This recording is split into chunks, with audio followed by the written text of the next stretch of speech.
Buenas noches, soy Olga Tarnowska y este es mi blog sobre la guerra de Rusia contra Ucrania y la victoria ucraniana inminente. Espero que os haya gustado la entrevista que hice en el último vídeo a Luis de Vega, un periodista español que está cubriendo la guerra desde su inicio, pues a gran escala, ¿vale? Mucha gente no conocía ni Ucrania ni lo que pasaba aquí antes de la guerra a gran escala y de repente, plof, todo el mundo habla de Ucrania, todo el mundo tiene su opinión. A veces la gente que no sabe ni escribir me dice su opinión sobre la guerra de Ucrania, así que eso me sorprende mucho, ¿no? Porque la gente se atreve a opinar sobre las cosas que jamás han vivido, ni vamos, ni a 10.000 kilómetros de distancia y ya tienen opinión. Vale, pues entonces, aquí estamos con los últimos acontecimientos. Intentaré hacer más entrevistas cuando tenga la ocasión, ¿no? No se me presenta todos los días y muchas veces cuando trabajamos estamos muy cansados y ya ninguno tiene fuerzas para hacer una entrevista. Así que agradezco a Luis esa disponibilidad suya y espero que os haya gustado. Por supuesto, cuando una persona opina y tiene su punto de vista, es su punto de vista. Eso no quiere decir que yo la comparta, porque mi convencimiento de nuestra victoria es 100% y Luis lo ha dudado, ¿eh? Bueno, ya veremos. A ver, ¿qué pasa en Ucrania hoy? Quería compartir con vosotros mis pensamientos que a veces, claro, a veces se te encajan muchas cosas que nunca ponías juntas. ¿Os acordáis? La semana pasada hubo un vídeo en la red, era un vídeo de 11 segundos, nada más, del fusilamiento de un prisionero ucraniano, un soldado, por los rusos. Entonces, antes de morir, se fumó su último cigarro, ha dicho Gloria a Ucrania y por eso pues lo acribillaron a ametralladora. Pues resulta que ya tiene esa identidad, o sea, identidad ha sido establecida, ya lo han confirmado tanto los servicios militares como de seguridad de Ucrania y también sabemos que su cuerpo ha sido devuelto a mediados de febrero a su familia, a su madre en particular.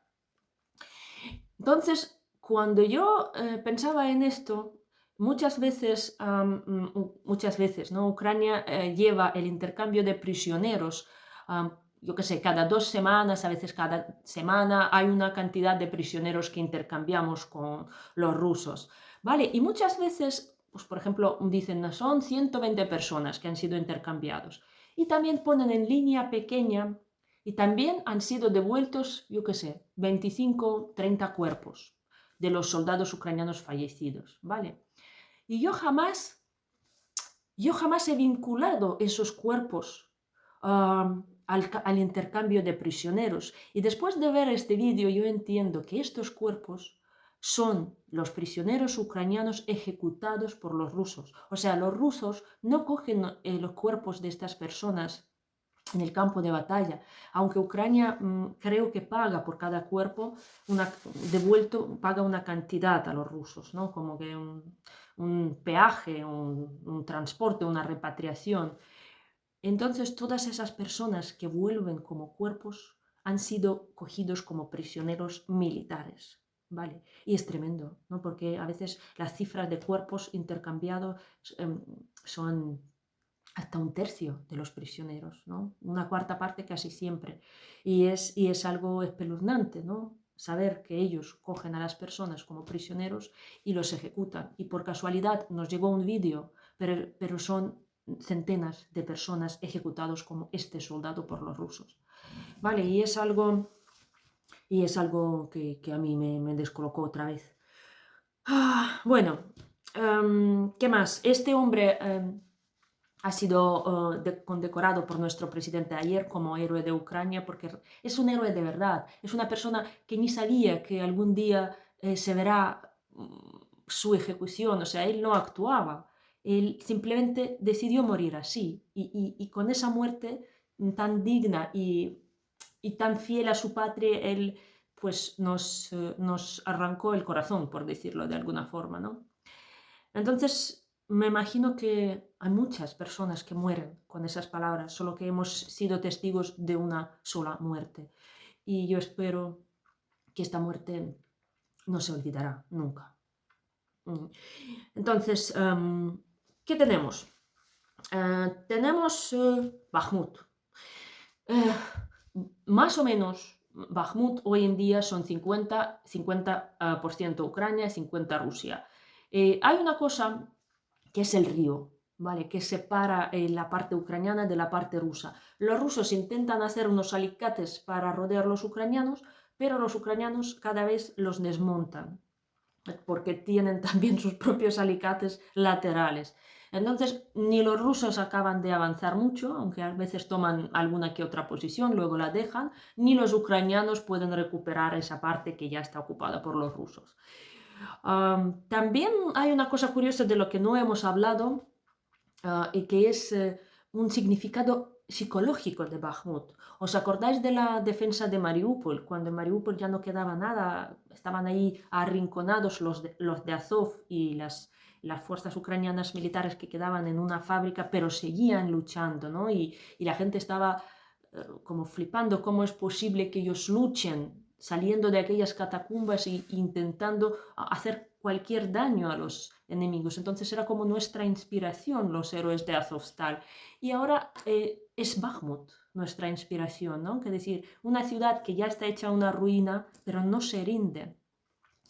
Entonces me imagino que tanto para los rusos como para los ucranianos, aparte de lo que puede ser estratégico, que dicen que sí, que es un punto logístico que puede facilitar o cortar el avance de los rusos, pues tiene esa importancia psicológica o moral, por llamarlo de alguna forma. Pues ahí está. ¿Qué tenemos? En Bakhmut, como sabéis, la ofensiva es la única ofensiva que tiene algún tipo de actividad, porque las otras ofensivas es Ugledar, ha fracasado.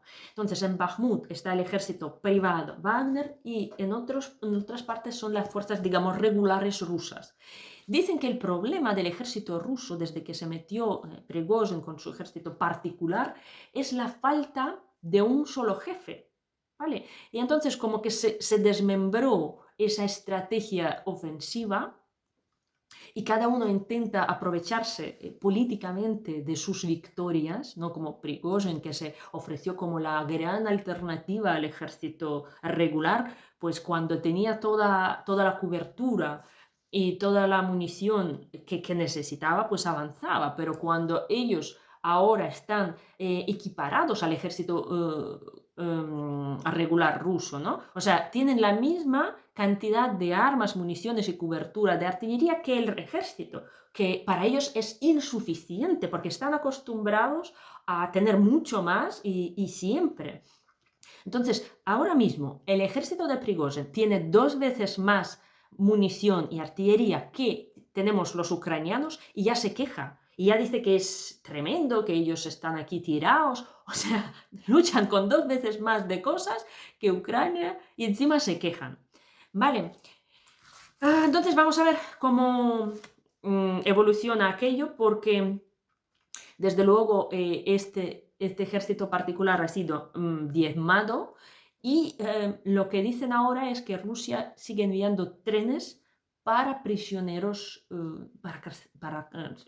en la cárcel. Ya han enviado al frente por lo menos un tren especializado para transporte de criminales y entre ellos hay un vagón con mujeres. Así que puede que en algún momento aparezcan las mujeres rusas en el frente.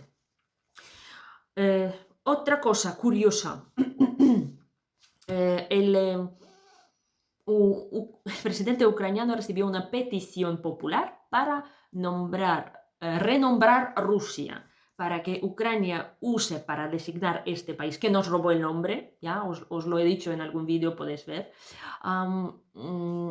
que antes Ucrania se llamaba Rus, entonces en el siglo XVIII Pedro I y Rusia se llamaba Moscovia, ¿vale? Entonces Pedro I se apropió de nuestro nombre y aquello pasó a llamarse Rusia, ¿vale?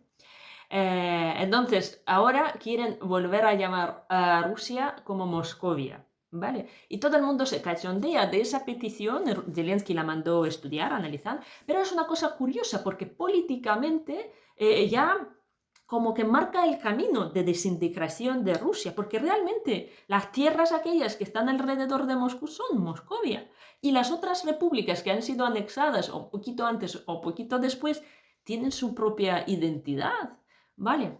Así que no sé qué vamos a hacer, pero sería gracioso, ¿no? Llamar a ellos moscovitas, porque además muchos países no les llaman Rusia, les llaman de la forma que quieren, como los finlandeses, creo, tienen sus propios nombres, o en los países bálticos. Entonces, cuando Rusia va a dejar de ser Rusia, como existe un dicho, nomen est omen, pues a lo mejor va a desintegrarse con más rapidez. Bien. A veces tenemos la noticia de que el documental sobre Navalny ganó el Oscar.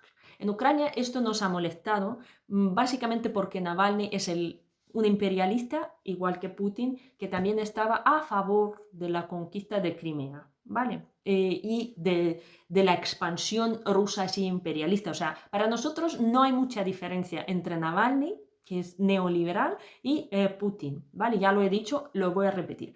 Pero le entregan un Oscar a un documental, lanzando una indirecta, ¿no? Como una cosa política, diciendo que el Occidente prefiere ver a otra persona encabezando Rusia. Nosotros no tanto, ¿vale? Y Navalny solo hace poco ha dicho que sí, que Crimea tiene que ser devuelta a Ucrania. Pero hace poco, os digo, hace varias semanas, ¿vale? A este señor ni en la cárcel ha cambiado su opinión. Así que es curioso porque yo creo que el Occidente piensa que Rusia todavía, todavía piensa que Rusia es un país que se puede dialogar, que si no es con Putin, pues encontraremos a otras personas. O sea, todavía no se han cuadrado que es un país enfermo, que ya llevan muchos años sin tener oposición, y si hay algún opositor es una parte del régimen que ha salido hace poco. Entonces, todavía al Occidente le cuesta entenderlo. Lo acabarán haciendo, ¿no? Lo malo es que tardan, ¿vale? Y están buscando a los buenos rusos por ahí que no existen. Tenemos que ir creándolos. Todavía no existen. Otra cosa. Georgia, ¿no? Georgia está moviéndose porque su gobierno prorruso intentó tomar unas leyes y de momento la situación se ha calmado, pero en cualquier momento puede volver a explotar, porque el pueblo georgiano es muy amante de la libertad y es un pueblo guerrero. Así que con un gobierno prorruso y así medio... Y es un país que ya ha tenido su revolución de las rosas, ¿no? Se llamaba, o de los claveles. Bueno, de una flor roja, yo no me acuerdo cómo se llamaba. Vale, entonces vamos a ver, vamos a estar pendientes, es un punto a seguir. Tenemos a dos personajes importantes. Uno, el Papa de Roma, que quiere ir a Rusia, pero Rusia no lo invita, entonces él dice que, bueno, puedo ir primero a Ucrania con tal de que luego vaya a Rusia. Entonces yo no sé este jaque mate del Papa de qué va, pero por supuesto es un gran influencer, es un líder espiritual de más de 1.000 millones de personas en todo el mundo y sobre todo en los países como África, América Latina, algunos países asiáticos. Y por supuesto tenemos que, como se dice, ponerlo de nuestro lado, aunque declara de vez en cuando que sí que lo está, pues necesitamos que no solamente esté, pero que esté activo y realmente obrando por el bien, ¿no? Porque siendo tan importante yo creo que no ejerce el poder que podría ejercer en esa lucha entre el bien y el mal. Y tenemos al señor Xi, que ha sido reelegido Xi Jinping, es reelegido como líder de China por los próximos 5 años, así que ya es como perpetuar su, ¿cómo se dice?, su poder. Y, por supuesto, China lo que quiere es conservar a Rusia, que sea una Rusia debilitada por la guerra y avasallada por China, pero íntegra, y no quieren que Rusia pierda del todo esa guerra. Entonces el señor Xi lo que quiere es presionar un poquito a nuestro presidente para que Zelensky acepte el plan de paz propuesto por China. Por supuesto, sabemos que China es un país al que Ucrania le importa, vamos, somos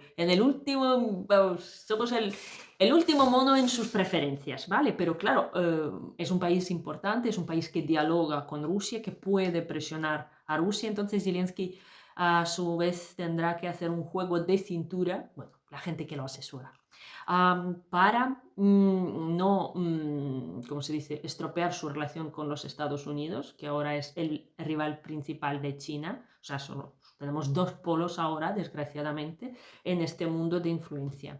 Y entonces él tiene que, pues eso, flotar entre los dos. Vamos a ver cómo evoluciona esto. España ha preparado 10 equipos para manejar el tanque ucranianos Leopard 2. Muchas gracias. Y tenemos también las noticias de armas, ¿no? Un país como Bulgaria, resulta que ha exportado a Ucrania en el último año las armas de 1.000 millones de euros. Porque Bulgaria, por no querer modernizarse, ha conservado todas las fábricas que fabricaban armas tipo soviético y en esa guerra es nuestras armas principales, con lo cual Bulgaria no solo nos vendió todo lo que tenía almacenado y nadie lo quería, sino que reinició su producción para suministrarnos proyectiles que necesitamos tanto. Así que creo que con esto y un venceremos me voy a despedir.